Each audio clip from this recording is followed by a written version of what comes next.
ਸੁਰਤੀਆਂ ਗੁਰੂ ਚਰਨਾਂ ਵਿੱਚ ਕੇਂਦਰਿਤ ਕਰੀਏ। ਗੁਰ ਉਪਦੇਸ਼ ਨੂੰ ਵਿਚਾਰੀਏ ਸਮਝੀਏ ਜੀ। ਐਸਾ ਨਾਮ ਨਿਰੰਜਨ ਦਿਓ। ਪਾਤਸ਼ਾਹ ਜੀ ਬਾਣੀ ਦੁਆਰਾ ਫਰਮਾਨ ਕਰ ਰਹੇ ਹਨ, ਹੇ ਰੱਬ ਜੀ, ਮੈਨੂੰ ਐਸਾ ਨਾਮ, ਐਸੀ ਬਖਸ਼ਿਸ਼ ਮੇਰੇ ਹਿਰਦੇ ਤੇ ਕਰੋ, ਐਸੀ ਬਖਸ਼ ਮੇਰੇ ਡਿੱਗਦੇ ਡੋਲਦੇ ਢਹਿੰਦੇ ਮਨ ਤੇ ਕਰੋ, ਜਿਸ ਬਖਸ਼ਿਸ਼ ਦੇ ਨਾਲ ਮੈਂ ਆਪਣਾ ਆਪਾ ਸਵਾਰ ਲਵਾਂ। ਤੇ ਪਾਤਸ਼ਾਹ ਜੀ ਨੇ ਕਿਹੜੀ ਬਖਸ਼ਿਸ਼ ਸਾਨੂੰ ਸਮਝਾਉਣੀ ਕੀਤੀ? ਐਸਾ ਨਾਮ ਭਾਵ ਰੱਬ ਜੀ ਦਾ ਨਾਮ ਨਿਰੰਜਨ ਦਿਓ। ਨਿਰ ਤੋਂ ਭਾਵ ਅਕਾਲ ਪੁਰਖ ਵੱਖਰਾ ਹੈ। ਅੰਜਨ ਤੋਂ ਭਾਵ ਉਹ ਐਸਾ ਸੁਰਮਾ ਹੈ ਜਿਸ ਨੇ ਆਪਣੀ ਮਨ ਰੂਪੀ ਅੱਖਾਂ ਦੇ ਵਿੱਚ ਪਾਲਿਆ।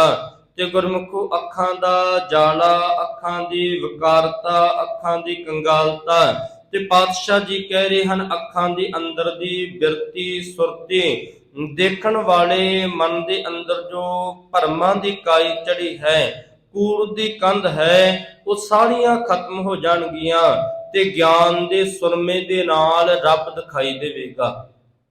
ਗਿਆਨ ਦੇ ਸੁਰਮੇ ਦੇ ਨਾਲ ਰੱਬ ਦੇ ਨਾਲ ਸਾਂਝ ਪਵੇਗੀ ਤੇ ਉਹ ਸੁਰਮਾ ਧੰਨ ਗੁਰੂ ਗ੍ਰੰਥ ਸਾਹਿਬ ਪਾਤਸ਼ਾਹ ਜੀ ਸਾਨੂੰ ਦੇ ਰਹੇ ਨੇ। ਉਹ ਗਿਆਨ ਰੂਪੀ ਸੁਰਮਾ ਮਨ ਰੂਪੀ ਅੱਖਾਂ ਦੇ ਵਿੱਚ ਪਾਉਣਾ ਹੈ ਤੇ ਪਾਤਸ਼ਾਹ ਜੀ ਸਮਝਾ ਰਹੇ ਨੇ, ਸਿੱਖਾ ਐਸੇ ਸੁਰਮੇ ਨੂੰ ਗੁਰੂ ਗ੍ਰੰਥ ਸਾਹਿਬ ਮਹਾਰਾਜ ਜੀ ਤੋਂ ਪ੍ਰਾਪਤ ਕਰ ਸਕਦਾ ਹੈ ਜਿਹੜਾ ਤੇਰੇ ਮਨ ਨੂੰ ਪਵਿੱਤਰ ਕਰੇਗਾ, ਜਿਹੜਾ ਤੇਰੇ ਮਨ ਦੇ ਅੰਦਰ ਦੇ ਵਿਕਾਰ, ਮਨ ਦੀ ਮੈਲ ਨੂੰ ਉਤਾਰੇਗਾ, ਜਿਹੜਾ ਤੇਰੇ ਮਨ ਰੂਪੀ ਅੱਖਾਂ ਨੂੰ ਸਾਫ਼ ਕਰ ਦੇਵੇਗਾ ਜੀ। ਹਉ ਜਾਚਕ ਸਤਿਗੁਰੂ ਜੀ ਮੈਂ ਤੇਰੇ ਦਰ ਦਾ ਮੰਗਤਾ ਹਾਂ। ਜਾਚਕ ਤੋਂ ਭਾਵ ਮੰਗਤਾ। ਹਮ ਭੀਖਕ ਭਿਖਾਰੀ ਤੇਰੇ, ਤੂੰ ਨਿਜਪਤ ਹੈ ਦਾਤਾ। ਹਉ ਜਾਚਕ ਮੈਂ ਤੇਰੇ ਦਰ ਦਾ ਮੰਗਤਾ ਹਾਂ, ਮੈਂ ਕੰਗਾਲ ਹਾਂ, ਮੇਰੇ ਪਾਸ ਨਾ ਸਮਝ ਹੈ ਨਾ ਸੋਝੀ ਹੈ, ਪਰ ਤੇਰੀ ਅੰਮ੍ਰਿਤ ਬਾਣੀ ਪਸ਼ੂ ਪ੍ਰੇਤ ਮੁਕਤ ਕੋ ਤਾਰੇ, ਪਾਹਨ ਪਾਰ ਉਤਾਰੈ। ਜਿਸ ਨੇ ਤੇਰੀ ਅੰਮ੍ਰਿਤ ਬਾਣੀ ਨੂੰ ਸੁਣਿਆ, ਪਸ਼ੂ ਪੇੜ ਦਰਖਤਾਂ ਪਹਾੜਾਂ ਤੇ ਵੀ ਅਸਰ ਹੋਇਆ। ਪਾਤਸ਼ਾਹ ਜੀ ਕਹਿ ਰਹੇ ਹਨ, ਤੂੰ ਅਲਖ ਅਭੇਉ, ਤੂੰ ਬੇਅੰਤ ਹੈ, ਤੂੰ ਅਲਖ ਹੈ, ਤੂੰ ਅਗਾਧ ਬੋਧ ਹੈ, ਤੂੰ ਅਸੀਮ ਹੈ, ਤੇਰਾ ਅੰਤ ਨਹੀਂ, ਤੇਰਾ ਉਰਾਰ ਪਾਰ ਨਹੀਂ, ਤੂੰ ਸੀਮਾ ਤੋਂ ਪਰੇ ਹੈ। ਅਕਾਲ ਪੁਰਖ ਪਰਮਾਤਮਾ ਵਾਹਿਗੁਰੂ ਜੀ। ਗੁਰਮੁਖੋ, ਇਸ ਲਈ ਸਤਿਗੁਰੂ ਜੀ ਕਹਿ ਰਹੇ ਹਨ, ਸਿੱਖਾ ਉਸ ਨੂੰ ਪਾਉਣਾ ਕਿਵੇਂ ਹੈ?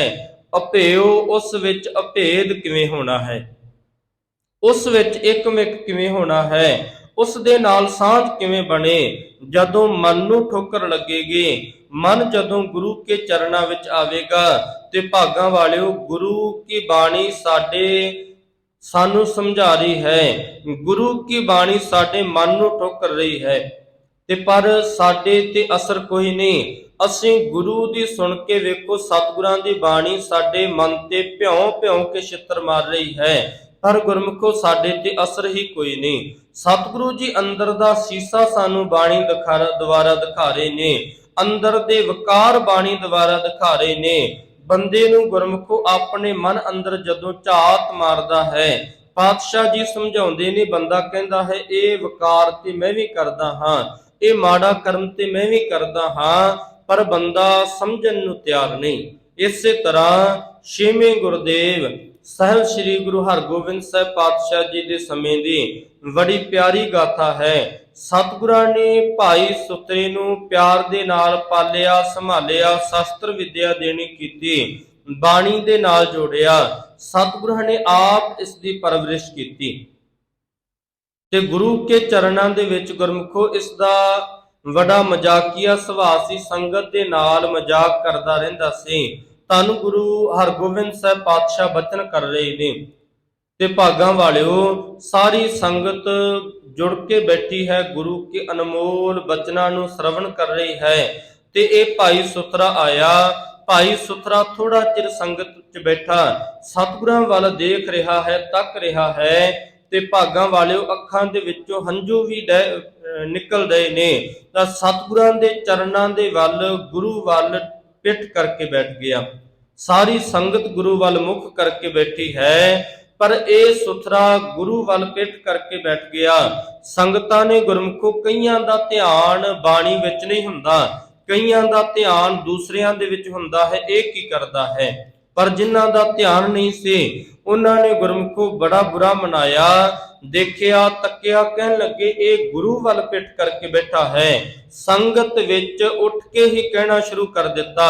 ਸੁਥਰਾ ਗੁਰਮੁਖੋ ਸੰਗਤ ਦੇ ਵਿੱਚੋਂ ਚਲਾ ਗਿਆ, ਸੰਗਤ ਵਿੱਚ ਉੱਠਿਆ ਤੇ ਸੰਗਤ ਵਿੱਚੋਂ ਜਾਣ ਲੱਗਾ। ਪਾਤਸ਼ਾਹ ਜੀ ਕਹਿਣ ਲੱਗੇ, ਸੁਥਰਿਆ, ਸਾਰੀ ਸੰਗਤ ਕਹਿ ਰਹੀ ਹੈ ਤੂੰ ਪਿੱਠ ਕਰਕੇ ਬੈਠਾ ਹੈ, ਕਿਉਂ ਪਿੱਠ ਕੀਤੀ? ਗੁਰੂ ਪਾਤਸ਼ਾਹ ਤੇ ਗੁਰਮੁਖੋ ਅੰਤਰਜਾਮੀ ਨੇ, ਜਾਣਦੇ ਨੇ। ਸੁਥਰਾ ਕਹਿਣ ਲੱਗਾ, ਪਾਤਸ਼ਾਹ ਜੀ, ਜਿਹੜੇ ਬਾਣੀ ਦੁਆਰਾ ਤੁਸੀਂ ਸਾਡੇ ਮੂੰਹ ਤੇ ਚਪੇੜਾ ਮਾਰ ਰਹੇ ਹੋ, ਜਿਸ ਬਾਣੀ ਦੁਆਰਾ ਸਾਡੇ ਮਨ ਨੂੰ ਠੋਕਰ ਰਹੇ ਹੋ, ਜਿਸ ਬਾਣੀ ਦੁਆਰਾ ਮੇਰੇ ਮਨ ਤੇ ਸੱਟਾਂ ਲੱਗਦੀਆਂ ਨੇ, ਪਾਤਸ਼ਾਹ ਜੀ ਇਹ ਚਪੇੜਾਂ, ਇਹ ਮਾਰ ਮੇਰੇ ਤੋਂ ਸਹੀ ਨਹੀਂ ਜਾ ਰਹੀ। ਵੇਖੋ ਭਾਗਾਂ ਵਾਲਿਓ, ਗੁਰੂ ਕੇ ਚਰਨਾਂ ਵਿੱਚ ਤੇ ਅਸੀਂ ਵੀ ਆਉਣੇ ਹਾਂ, ਪਰ ਜਦੋਂ ਗੁਰੂ ਕੇ ਬਾਣੀ ਦਾ ਅਨਿਆਲਾ ਤੀਰ ਸਾਡੇ ਮਨ ਦੇ ਵਿੱਚ ਵੱਜੇਗਾ ਤੇ ਪਾਤਸ਼ਾਹ ਜੀ ਕਹਿ ਰਹੇ ਹਨ ਮਨ ਦੇ ਭਰਮ ਖਤਮ ਕਰ ਦੇਵੇਗਾ। ਭਾਈ ਸੁਥਰਾ ਕਹਿਣ ਲੱਗਾ, ਮਹਾਰਾਜ, ਜਿਹੜੀਆਂ ਤੁਸੀਂ ਬਾਣੀ ਦੁਆਰਾ ਥੱਪੜ ਮਾਰ ਰਹੇ ਹੋ, ਬਾਣੀ ਦੁਆਰਾ ਚਪੇੜਾ ਮਾਰ ਰਹੇ ਹੋ, ਬਾਣੀ ਦੁਆਰਾ ਸ਼ਮਕਾ ਮਾਰ ਰਹੇ ਹੋ, ਇਹ ਮੇਰੇ ਤੋਂ ਸਹਿਣ ਨਹੀਂ ਹੁੰਦੀਆਂ। ਇਹ ਪਤਾ ਨਹੀਂ ਕੈਸੇ ਬਸ਼ਰਮ ਲੋਕ ਨੇ, ਇਹ ਫਿਰ ਵੀ ਬੈਠੇ ਨੇ, ਇਹਨਾਂ ਨੂੰ ਅਸਰ ਹੀ ਕੋਈ ਨਹੀਂ। ਪਰ ਬਾਣੀ ਦੁਆਰਾ ਜੋ ਤੁਸੀਂ ਝਿੜਕ ਰਹੇ ਹੋ, ਪਾਤਸ਼ਾਹ ਜੀ ਜੋ ਤੁਸੀਂ ਬਾਣੀ ਦੁਆਰਾ ਸਾਡੇ ਮਾਰ ਰਹੇ ਹੋ, ਤੇ ਮੈਂ ਤੁਹਾਡੇ ਵੱਲ ਪਿੱਠ ਕਰਕੇ ਇਸ ਕਰਕੇ ਬਹਿ ਗਿਆ। ਮੁਖ ਤੇ ਮੂੰਹ ਤੇ ਸਹੀਆਂ ਨਹੀਂ ਜਾਂਦੀਆਂ, ਢੂਈ ਤੇ ਜਿਤਨੀਆਂ ਮਰਜ਼ੀ ਮਾਰ ਲਓ। ਤੇ ਗੁਰਮੁਖੋ ਸਤਿਗੁਰੂ ਗੁਰੂ ਹਰਗੋਬਿੰਦ ਸਾਹਿਬ ਪਾਤਸ਼ਾਹ ਜੀ ਨੇ ਚੰਗੀ ਤਰ੍ਹਾਂ ਇਸ ਬਾਤ ਨੂੰ ਐਕਸਪਲੇਨ ਕਰਕੇ ਦੱਸਣਾ ਕੀਤਾ, ਚੰਗੀ ਤਰ੍ਹਾਂ ਸੰਗਤ ਨੂੰ ਸਮਝਾਉਣਾ ਕੀਤਾ। ਸਿੱਖੋ, ਗੁਰੂ ਕੀ ਬਾਣੀ ਭਾਵਨਾ ਦੇ ਨਾਲ ਸੁਣਾਂਗੇ, ਗੁਰੂ ਅੰਦਰ ਦੇ ਰੋਗ ਖਤਮ ਕਰ ਦਿੰਦਾ ਹੈ, ਗੁਰੂ ਜਨਮਾਂ ਜਨਮਾਂ ਦੇ ਦੁੱਖ ਖਤਮ ਕਰ ਦਿੰਦਾ ਹੈ, ਗੁਰੂ ਅੰਦਰ ਦੇ ਭਰਮ ਖਤਮ ਕਰ ਦਿੰਦਾ ਹੈ। ਜੇ ਭਾਵਨਾ ਦੇ ਨਾਲ ਸੁਣਿਆ ਨਾ, ਵੇਖੋ ਬੱਚੇ ਨੂੰ ਮਾਂ-ਬਾਪ ਝਿੜਕਦਾ ਹੈ, ਬੱਚਾ ਗਲਤ ਰਸਤੇ ਨਾ ਜਾਵੇ, ਬੱਚਾ ਮਾੜੀ ਚੀਜ਼ ਖਾਵੇਗਾ, ਮਾਂ-ਬਾਪ ਤਾਂ ਵੀ ਝਿੜਕੇਗਾ, ਬੱਚਾ ਮਾੜਾ ਕੰਮ ਕਰੇਗਾ, ਮਾਂ-ਬਾਪ ਤਾਂ ਵੀ ਝਿੜਕੇਗਾ। ਤੇ ਗੁਰਮੁਖੋ ਅਸੀਂ ਤੇ ਅਕਾਲ ਪੁਰਖ ਪ੍ਰਮਾਤਮਾ ਵਾਹਿਗੁਰੂ ਜੀ ਦੀ ਸੰਤਾਨ ਹਾਂ। ਪਾਤਸ਼ਾਹ ਜੀ ਨੇ ਕਹਿ ਦਿੱਤਾ, ਏਕ ਪਿਤਾ ਏਕ ਸਕੇ ਹਮ ਬਾਰਕ, ਤੂੰ ਮੇਰਾ ਗੁਰਹਾਈ। ਇਸ ਲਈ ਅਕਾਲ ਪੁਰਖ ਪ੍ਰਮਾਤਮਾ ਵਾਹਿਗੁਰੂ ਜੀ ਪਿਤਾ ਹੈ ਤੇ ਗੁਰੂ ਪਾਤਸ਼ਾਹ ਜੀ ਨੇ ਗੁਰਮੁਖੋ ਸਾਨੂੰ ਸਮਝਾ ਰਹੇ ਨੇ। ਸਤਿਗੁਰੂ ਜੀ ਸਾਨੂੰ ਬਾਣੀ ਅੰਦਰ ਕਹਿ ਰਹੇ ਨੇ, ਪਿਓ ਦਾਦੇ ਕਾ ਖੋਲ ਡਿੱਠਾ ਖਜ਼ਾਨਾ।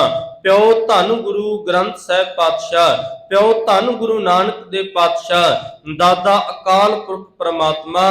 ਇਸ ਲਈ ਗੁਰਮੁਖੋ ਸਾਡਾ ਪਿਓ, ਸਾਡਾ ਬਾਪੂ ਧੰਨ ਗੁਰੂ ਗ੍ਰੰਥ ਸਾਹਿਬ ਪਾਤਸ਼ਾਹ ਜੀ ਸਾਨੂੰ ਝਿੜਕ ਰਹੇ ਨੇ, ਸਿੱਖਾ ਮਾੜੇ ਕੰਮਾਂ ਤੋਂ ਆਪਣੇ ਮਨ ਨੂੰ ਰੋਕ, ਅਕਾਲ ਪੁਰਖ ਪ੍ਰਮਾਤਮਾ ਵਾਹਿਗੁਰੂ ਜੀ ਦੇ ਚਰਨਾਂ ਵਿੱਚ ਜੁੜ, ਉਸ ਦਾਤੇ ਦੇ ਚਰਨਾਂ ਵਿੱਚ ਜੁੜ, ਤਾਂ ਕਿ ਤੂੰ ਇਸ ਜੀਵਨ ਨੂੰ ਸਫਲ ਕਰ ਸਕੇ। ਤੇ ਸਤਿਗੁਰਾਂ ਦੇ ਚਰਨਾਂ ਦੇ ਵਿੱਚ ਗੁਰਮੁਖੋ ਜਦੋਂ ਭਾਈ ਸੁਥਰੇ ਨੇ ਇਹ ਬੋਲ ਕਹੇ, ਭਾਈ ਸੁਥਰੇ ਨੇ ਸੰਗਤ ਦੇ ਵਿੱਚ ਫਿਰ ਸਮਝਾਉਣਾ ਕੀਤਾ ਤੇ ਗੁਰੂ ਹਰਗੋਬਿੰਦ ਸਾਹਿਬ ਪਾਤਸ਼ਾਹ ਜੀ ਨੇ ਰਹਿਮਤਾਂ ਕਰਕੇ ਦੱਸਣਾ ਕੀਤਾ ਕਿ ਇਸ ਤਰ੍ਹਾਂ ਸਿੱਖੋ ਆਪਣਾ ਮਨ ਅੰਦਰ ਦਾ ਨਹੀਂ ਬਦਲੇਗਾ, ਇਸ ਤਰ੍ਹਾਂ ਅੰਦਰ ਦੇ ਵਿਕਾਰ ਖਤਮ ਨਹੀਂ ਹੋਣਗੇ। ਭਾਵਨਾ ਦੇ ਨਾਲ, ਮਨ ਦੇ ਨਾਲ ਸੁਣੋਗੇ, ਮਨ ਦੀਆਂ ਅੱਖਾਂ ਦੇ ਨਾਲ ਗੁਰੂ ਕੇ ਦੀਦਾਰ ਕਰੋਗੇ, ਹਉ ਅਲਖ ਅਭੇਓ, ਤੇ ਅਕਾਲ ਪੁਰਖ ਪਰਮਾਤਮਾ ਵਾਹਿਗੁਰੂ ਜੀ ਦੇ ਵਿੱਚ ਅਭੇਦ ਹੋ ਜਾਓਗੇ ਜੀ। ਰਹਾਉ ਰਹਾਉ ਤੁ ਭਾਵ ਰੁਕਣਾ, ਵਿਚਾਰਨਾ ਸਮਝਣਾ, ਆਪੇ ਸ਼ਬਦ ਆਪੇ ਨਿਸ਼ਾਨ। ਅਕਾਲ ਪੁਰਖ ਪਰਮਾਤਮਾ ਵਾਹਿਗੁਰੂ ਜੀ ਸ਼ਬਦ ਤੋਂ ਭਾਵ ਆਪ ਹੀ ਸਿਫਤੋ ਸਲਾਹ ਹੈ, ਆਪ ਹੀ ਅਕਾਲ ਪੁਰਖ ਪਰਮਾਤਮਾ ਵਾਹਿਗੁਰੂ ਜੀ ਦੀ ਕੀਰਤੀ ਹੈ। ਆਪੇ ਨਿਸ਼ਾਨ, ਨਿਸ਼ਾਨ ਤੋਂ ਭਾਵ ਗੁਰੂ ਰਾਹਦਾਰੀ ਹੈ, ਗੁਰੂ ਉਹ ਰਸਤਾ ਹੈ, ਗੁਰੂ ਉਹ ਮੰਜ਼ਿਲ ਹੈ, ਜਿਸ ਰਸਤੇ ਤੇ ਬੰਦੇ ਨੇ ਸਿਫਤੋ ਸਲਾਹ ਕਰਦੇ ਅਕਾਲ ਪੁਰਖ ਜੀ ਦੀ ਦਰਗਾਹ ਤੱਕ, ਮੰਜ਼ਿਲ ਤੱਕ ਪਹੁੰਚਣਾ ਹੈ। ਆਪੇ ਸੁਰਤਾ ਗੁਰੂ ਆਪ ਹੀ ਬੰਦੇ ਦੀਆਂ ਅਰਦਾਸਾਂ ਸੁਣਨ ਵਾਲਾ ਹੈ, ਅਰਜ਼ੋਈ ਸੁਣਨ ਵਾਲਾ ਹੈ। ਆਪੇ ਜਾਣ, ਆਪ ਹੀ ਬੰਦੇ ਦੇ ਅੰਦਰ ਦੀ ਮਨ ਦੀ ਦੁਰਦਸ਼ਾ ਨੂੰ ਜਾਣਦਾ ਹੈ, ਬੰਦੇ ਦੇ ਅੰਦਰ ਦੇ ਮਨ ਨੂੰ ਜਾਣਦਾ ਹੈ, ਬੰਦੇ ਦੇ ਖਿਆਲਾਤਾਂ ਨੂੰ ਜਾਣਦਾ ਹੈ। ਗੁਰਮੁਖੋ ਤੇਰੇ ਮਨ ਵਿੱਚ ਫੁਰਨਾ ਬਾਅਦ ਵਿੱਚ ਆਵੇਗਾ, ਪਰ ਰੱਬ ਤੇਰੇ ਮਨ ਦੇ ਫੁਰਨੇ ਤੋਂ ਪਹਿਲਾਂ ਹੀ ਜਾਣਦਾ ਹੈ। ਆ ਖਿਆਲ ਇਸ ਦੇ ਮਨ ਵਿੱਚ ਆਵੇਗਾ। ਗੁਰੂ ਨੂੰ ਦੱਸਣ ਦੀ ਜ਼ਰੂਰਤ ਨਹੀਂ, ਅੰਤਰਜਾਮੀ ਹੈ, ਘਟ ਘਟ ਕੇ ਅੰਤਰ ਕੀ ਜਾਣਤ, ਭਲੇ ਬੁਰੇ ਕੀ ਪੀਰ ਪਛਾਣਤ। ਗੁਰੂ ਮਾੜੇ ਚੰਗੇ ਦੇ ਅੰਦਰ ਨੂੰ ਜਾਣਦਾ ਹੈ, ਮਾੜੇ ਚੰਗੇ ਤੇਰੇ ਕੰਮਾਂ ਨੂੰ ਜਾਣਦਾ ਹੈ। ਦੁਨੀਆ ਤੋਂ ਲੁਕੋ ਲਵੇਂਗਾ, ਰੱਬ ਤੋਂ ਕਦੀ ਲੁਕੋ ਨਹੀਂ ਸਕਦਾ, ਕਿਉਂਕਿ ਤੇਰੇ ਅੰਦਰ ਬੈਠ ਕੇ ਤੈਨੂੰ ਤੱਕ ਰਿਹਾ ਹੈ, ਤੇਰੇ ਅੰਦਰ ਦੀਆਂ ਬਾਤਾਂ ਨੂੰ ਸੁਣ ਰਿਹਾ ਹੈ। ਇਸ ਲਈ ਆਪੇ ਕਰ ਕਰ ਵੇਖੈ ਤਾਨ, ਅਕਾਲ ਪੁਰਖ ਪਰਮਾਤਮਾ ਵਾਹਿਗੁਰੂ ਸ੍ਰਿਸ਼ਟੀ ਬਣਾ ਕੇ ਆਪਣਾ ਬਲ ਆਪ ਹੀ ਦੇਖ ਰਿਹਾ ਹੈ ਤੇ ਸ੍ਰਿਸ਼ਟੀ ਵਿੱਚ ਵਸ ਰਿਹਾ ਹੈ। ਜੀ ਤੂੰ ਦਾਤਾ, हे ਅਕਾਲ ਪੁਰਖ ਜੀ, ਤੁਸੀਂ ਦਾਤੇ ਹੋ, ਰਹਿਮਤਾਂ ਦੇ ਸਾਗਰ ਹੋ। ਨਾਮ ਪ੍ਰਵਾਨ, ਜਿਸ ਨੇ ਰੱਬ ਜੀ ਦੇ ਨਾਮ ਨੂੰ ਜਪਿਆ ਤੇ ਗੁਰਮੁਖੋ ਗੁਰੂ ਕੀ ਦਰਗਾਹ ਵਿੱਚ ਕਬੂਲ ਹੋ ਜਾਂਦਾ ਹੈ, ਗੁਰੂ ਕੀ ਦਰਗਾਹ ਵਿੱਚ ਪ੍ਰਵਾਨ ਚੜ ਜਾਂਦਾ ਹੈ। ਇਸ ਲਈ ਭਾਗਾਂ ਵਾਲਿਓ, ਗੁਰੂ ਕੀ ਬਾਣੀ ਪੜ੍ਹੀਏ, ਸੁਣੀਏ, ਵਿਚਾਰੀਏ, ਸਮਝੀਏ, ਤਾਂ ਕਿ ਲੋਕ ਸੁਖੀਏ, ਪਰਲੋਕ ਸਹੇਲੇ ਹੋ ਸਕੀਏ। ਸਤਿਗੁਰਾਂ